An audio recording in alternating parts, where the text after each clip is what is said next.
What's going on, everybody? Welcome back to the channel. Today we're going to talk about some holsters. We're going to talk everything from duty holsters to flat out garbage holsters that you should never buy. And the reason I want to do this video is I haven't done one in a while to kind of steer or guide people in the right direction for what they need and what they can afford, because there are some budget options out there that are pretty good, and there's a lot of really high-end stuff out there that may just be out of some people's budgets. And we all have to kind of remember, not everybody has the disposable income that some of us do, and they don't have the opportunity to buy and test several different products. And that's kind of the reason I like to do videos like this from time to time, because as I try out different holsters or I get another one, I really like to put that information out there. And I usually do a review on each holster on their own. And then, every year or so I will do a video of, hey, these are all the ones I've tried, and these are the ones you may be interested in, and these are the price ranges they are in. Go ahead and make sure you guys are subscribed to the channel and turn that bell notification icon on. Recently, I've been told by several viewers that they have been unsubscribed by YouTube, or some weird things are going on like that. That's kind of one of those things you kind of expect when you have a channel like ours here that works on the 2A stuff. There's going to be some interesting things like shadow banning, so go ahead and take care of those two things for me before we go any further. Now, jumping right into these, and we will take a look and get into each one of these under the camera here so you guys can get a really good idea of the craftsmanship, what they are. First, let's talk about duty setups. Now, I predominantly run a Safariland ALS style holster. They make several different versions, but this is one of the duty style holsters, and they range anywhere from like $80 to $200+ depending on the models and drop legs and what level they are. But these are very good holsters. That is definitely one we're going to take a look at as compared to another that's kind of more of a modular style setup. We're definitely going to be talking about some singular style holsters, and what I mean by that is they just carry your actual range hammer. There's no light, there's none of that stuff, so sometimes you may have to run a little light like this, a little slimmer. This one specifically is the Bravo Concealment Torsion 3.0, injection molded, very, very nice, very clean lines. And this one is kind of a more budget-friendly option that's available on Amazon for right around that $40 price tag by a company called CYA. It's a veteran-owned company. They make a basic, decent holster, nothing crazy. It's a little bit cheaper than the Bravo stuff, but when we get up close to these, you'll kind of see where things come into play when it comes to money with holsters that are designed just slightly different. We will definitely talk about some hybrids, because I know some people out there are just a huge fan of the leather stuff. Well, depending on where you live, leather may or may not work for you. And something like a hybrid kind of gives some comfort, but other people say they don't like leather. Some people say they only want Kydex. And then there is a little bit to do with, how much retention you're going to have on the off side of that when you go to draw. Is your thumb going to get in the way? Those things do come into play, but we're definitely going to check this one out here too by Hidden Hybrid. And we will be talking about multiple different appendix rigs like the Sidekick from Gerber, or the Aegis from T1C, and then some other ones that I've owned over the years. They were good, some of which I still have, some of which I don't. But when you come into a holster like this and you really want a quality one that's got some good stuff in there, and it's not kind of piece thrown together, bad molds or something, you're gonna spend quite a bit more money, probably double some of the others that we've seen here. And that just goes to do with how expensive it is to make these, the molds that they have made for them or that they buy for them, and the hardware that goes into them, and the finish work, because finish work is huge when it comes to the actual craftsmanship of the holster. Has it been sanded and buffed properly? Can you still see all those bandsaw marks? Are the edges still sharp? That takes a lot of time. Anytime you're finishing a product to a really fine degree, your work hours go up, which typically means the price goes north right along with it. And then we're also going to talk about those things that your buddies make in their garage when they try to start a holster company. This one is several years old, but you will really be able to tell the difference between something like this, where they basically stuck it in a toaster oven and then pressed on a pillow with your gun in it to try and make a holster for you. A great many companies have been started in garages. I think Amazon was started in a garage, right? But sometimes it just doesn't work out that great. Even though this thing will hold, will retain, it's just not the most finely set up holster out there for you. But sometimes we want to support our friends and we hope that their companies grow, and we end up buying things like that. So let's talk very quickly about molds and Kydex and the hardware that goes in there. So there are only a few different companies from my understanding. Now, correct me if I'm wrong out there, holster makers or people that know a little bit more than I do. But from the people that I've talked to, there's only so many companies, a couple that actually make the Kydex, make different patterns, and then make hardware for it. And then those go through a distributor, and people buy from that distributor. They can have them rebranded with their own little logo, and then that goes into your end product, which is kind of how most things work. You know, I mean, if you think that companies out there are making all their own little springs and everything for everything they produce, they're probably outsourcing 90% of that. So without anything further, let's go ahead and let's take a look at all of these and get into them so you guys can really see up close what they look like, what they feel like, you know, kind of that finished work that I talked about on them, and just get an idea of maybe what you need, because these definitely vary in quality and definitely vary in price. Some of them are going to be in that $40 range, and some of them are going to be in the $150+ range, depending on the kydex you go with. Some of that T1C, Gerber, T.rex, and all those ones, the minute you start adding different colors and kydexes and patterns, price goes way up, sometimes by $40, $50, $60 by the time you are done checking out in the cart. So there is a lot to take into account. Now for basic stuff, black on black, no crazy colors and all that is really going to be your best value. You start adding crazy colors and, you know, clear kydex and, you know, carbon fiber orange, stuff like that, you're going to spend more money. So we're going to check all these things out right now. So that is just a big pile of holster right there. And I want to start this off by saying I'm not sponsored by any of these companies' holsters. I'm not paid by them or anything, but Safariland, I love you. You should love me. I'll take your holsters if you want to send them to me. So I'm going to go ahead and clear some of these out real quick, and we're going to get started kind of working through group by group. All right, what we're going to talk about first is duty holsters. Now, probably, well, okay, first of all, we got a Safariland, we have that Black Hawk Omnivore. Positives, okay, let's talk. Safariland is probably the most widely carried holster in modern law enforcement and the military at this time. It's a good design, very, very duty, God, good Lord. Very, very durable design, ALS locking mechanism here, very, very quick to draw. You got modularity, you can put these QLS forks on, go from rig to rig to rig. Awesome stuff. Never had a bad experience with the Safariland gear. Now, compare this, which I want to say is anywhere from like $130 to $200 holster, to this like $50 Black Hawk Omnivore. Now, this has been a durable holster.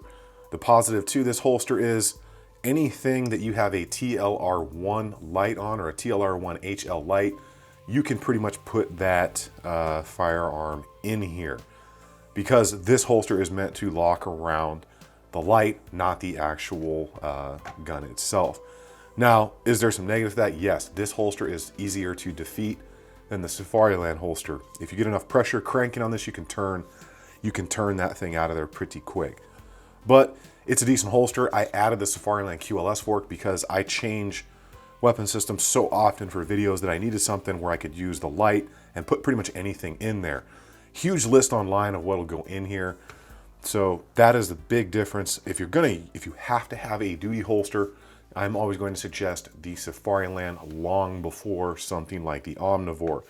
This holster is not approved by most of law enforcement as far as I know, or the military, whereas the Safariland is, because of its durability, the retention. It is made in the USA, solid quality product. Now let's talk about kind of a singular design where it's not like that appendix kind of rig sidecar magazine carrying thing. Let's go budget first. So this is that CYA holster that I talked about. Very bland kind of mold in here. You can see they probably use there's like a Delrin plastic mold. A couple different molds you can buy out there. Some companies have them made out of billet or Delrin or whatever the freaking polymer thing is.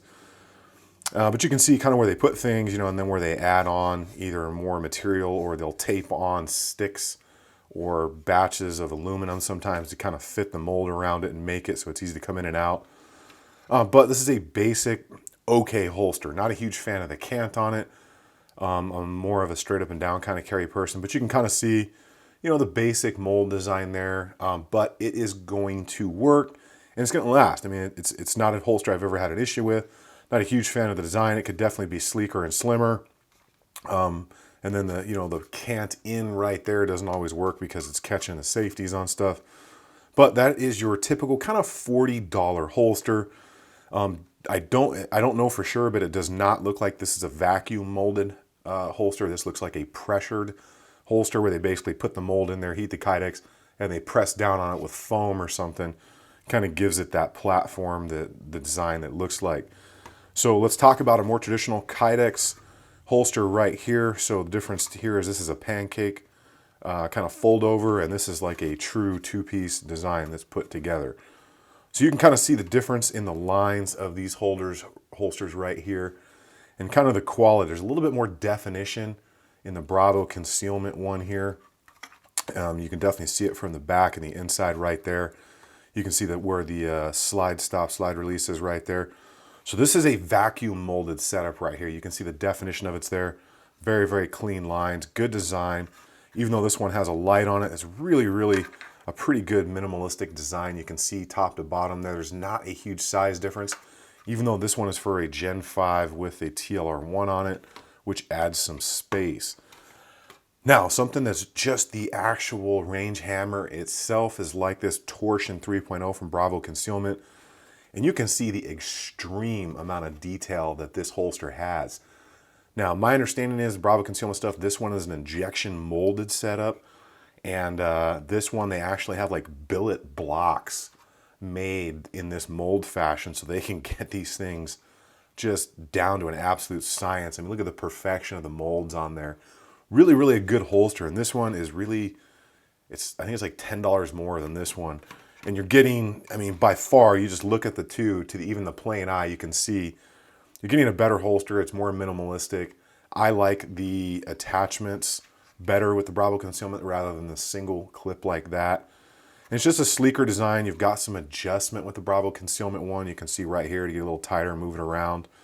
You can also get the Bravo Concealment magazine carrier and add that on here to kind of, you know, maybe upgrade and downgrade whenever you need it to that appendix rig with a magazine on it. Now let's talk about that stuff that our friends make in their garage. So overall, it's not a terrible holster, but you can see this is one that they pretty much, he borrowed my Glock 21, put it in here, heated this stuff up in a toaster oven, pushed on it with a thing of foam and kind of made the mold for it. But you can see just the attention to detail in there. It's not the best, it's not the greatest. Doesn't have a true machine shop. He's not really working with the best equipment. But not a terrible holster. It has worked, it has held up. But you can just see the differences in the lines, how the Kydex isn't cut straight and there's still the bandsaw marks in it or saw marks in it. And it's just, you know, the overall design of it and using Kydex for belt loops, just not the best. You know, this is what you buy when you're trying to help your buddy start his Kydex company and then you end up leaving it in a drawer or something. All right, the beloved ankle holster, something like this Ledger bungee thing from Renegade.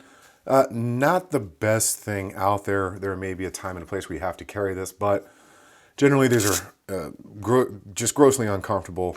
They're leather, they're gonna retain sweat, they're gonna retain heat. They're just not fun. This is a mistake that I made when I thought I needed something like this for a dress occasion, when I really could have got away with one of those more slimline Kydex designs. Now let's step into a hybrid right here. This one's from Hidden Hybrid, and some people love that leather out there. So this is that hybrid design between Kydex and leather. It's got a leather backer for that comfort, so you don't have the Kydex digging into you. Very good hardware is used on this. Very nice leather, very good stitching. Has some adjustability in the clips right here, but this is a simplistic kind of design hybrid setup for an appendix carry that gives you a little bit of modularity and gives you some of that leather comfort should you be into leather. Now, some people's concerns are when you go to draw this, there's just no real back here as you're going to make that clean draw. This leather could fold over. It's just, you know, could you cut this down and make it a little sleeker? Yeah, maybe add Kydex at the back. But that's that kind of hybrid-esque design. And there are some shortfalls to it, although if you're into it, Hidden Hybrid does make a very, very nice holster. Okay, we're going to talk about some of those big names in the holster company. T.rex, T1C, and one that I stumbled upon that is becoming my favorite, which is Gerber. Now let's talk about T.rex first. Now T.rex makes a very sleek, slimlined holster, and they do good quality. You can really see the craftsmanship and the work in there. They've done a good job smoothing everything out, polishing those burrs off, getting rid of all of the sharp edges in there. And it's just a very, I mean, look how they've cut, paid attention to those details. And granted, this isn't a light bearing model, and it's kind of bright with that zombie green, but it's a quality product. But anytime you start upgrading to these crazy Kydex colors, you're going to spend a lot more money. Some of the things that, you know, you could do maybe a little bit better on this one is those rivets that I talked about, even though they're using very, very high quality ones right there, those are what's going to tend to fail on holsters, in my opinion. I've seen them crack, but there are a huge difference in the quality of those that some companies use. You can see how thick those are, how clean they are. Some holster companies use these and they're actually cracked and broke all the way through from the manufacturer when they put these in there. Good design. This one, these are all relatively priced the same, depending on the options you go with. Now let's talk about T1C. Huge name in the industry. They back a lot of people on the YouTube stuff, and a lot of people carry their products. Great design here. As sleek as they can make it to carry that mag. Very good molds they're using. They've done a good job of the craftsmanship on it. Could be a little bit better for what we're paying for these guys right here. They've got that nice design where you can actually take the holster apart here with those snaps in between there. It's flexible, it molds a little bit to your body. You've got adjustment for height. You've got adjustment for tension, both on the magazine and the weapon system over here. Very, very good, high quality holster, but you are gonna pay for it. These holsters, once you start adding crazy kydex and stuff, can get over 200 bucks. But black on black, basic options, you're gonna be in that 140-ish price range, maybe a tad bit more with shipping. Now, the one that I stumbled upon, I started seeing pictures of these on Instagram, was from Gerber holsters. These things, artwork. I mean, I don't know what else to say. So that clear kydex and that carbon fiber orange just kind of caught my eye. This holster, I mean, just every single line, the details on it, the polishing work they did, the finishing work is like none other. They've just paid attention to every detail. They've used good quality fasteners in here. You can see it's almost all screw fasteners, which you can Loctite, are going to last a very long time. And where they did use those kind of rivet holes right there like that, which there's only one on this holster right there, that's not covered by a fastener. They used really high quality ones, just like the T.rex ones did. So there is a huge difference in the quality of those. I've seen them, like I said, that come fractured when you get the holster and they eventually kind of crack and break. Great stuff here. This one has a leather backer. It's got that nice little cross embossed in it because they're a Christian company. I can appreciate that. But give you an idea of those two together, you know, this is that kind of modern, flexible design. All of these are good companies. Like I said, my favorite one, just because of the craftsmanship and the fitment, is the Gerber, but you cannot really go wrong with any of these. I do have a coupon code for the Gerber, so it comes in, I want to say about 10 to 20% cheaper, but if you get these crazy kydex colors, the price always goes up. You've got to bear that in mind. But I want to say, like I said, I'm not sponsored by any of these people. I don't get paid by them, but I got a hold of Gerber and he was nice enough to issue, I think it's 10% off and free shipping if you're in the Gerber range of holsters, if you're looking for something like this. And he makes other designs as well. Let's go ahead and get back up into the front of the camera and finish this out. I really hope that helped you out. And some of these things like this one, I don't even know why I still have it. I think I just kind of keep them. So every once in a while when I do these videos, I can bust these out and just kind of show you some of the mistakes that I have made over the years when it comes to buying holsters. And then is there a time and a place for something like that? Yeah, maybe. But in general terms, something like this, it just blows. You know, it's just one of those things that I kind of wasted money on, which is why I kind of do these videos, because I want you guys to get the best information that I can give you and make a decision on what's going to fit your lifestyle, what's going to fit your needs, and hopefully save some money and not end up buying multiple things that you're not going to use, or it turns out that you just don't like. Now, depending on your budget, there are some real winners here. And I can't test every single holster out there, guys. You know that. Not every company is going to send one out. I can't afford to buy every holster out there. And there are some companies that I don't know about. There are some companies that I've done reviews on in the past, like I think it was T5 Custom Kydex.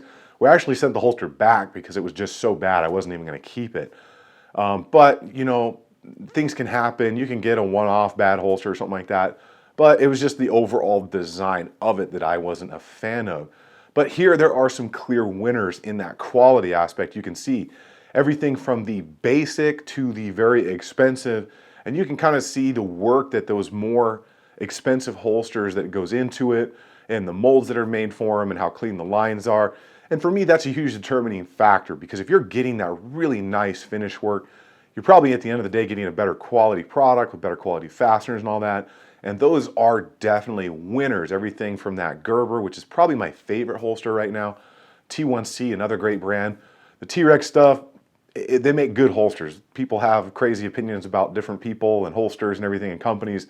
They make a solid product. Even in the kind of more budget-friendly zone, like some of that Bravo concealment stuff, they make a really good holster for a pretty budget price that I think a lot of people get into and be happy with. As usual, I am really curious to know what you guys have going on, what you are carrying, and what kind of holster you like, and which ones you've tried.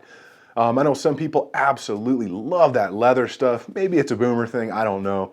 So you guys get out there, take a look at these things. Hopefully it helps you figure out what you need. Make sure you subscribe to the channel and hit that bell notification icon and check out any of the links down below. I will leave them for most of this stuff. I think pretty much everything here can be listed on YouTube. If not, check that first link in the description. It's going to take you to where everything is listed for you. And if you're interested in being ultra generous to the channel, go ahead and check out the subscribe star. I will leave that link down below. And we'll go ahead and continue to grow this channel and see where we can take it in the future and get you guys the information you're looking for from a source that hopefully you trust at this point. So you guys get out there on the range, have some fun, and I will see you all on the next one.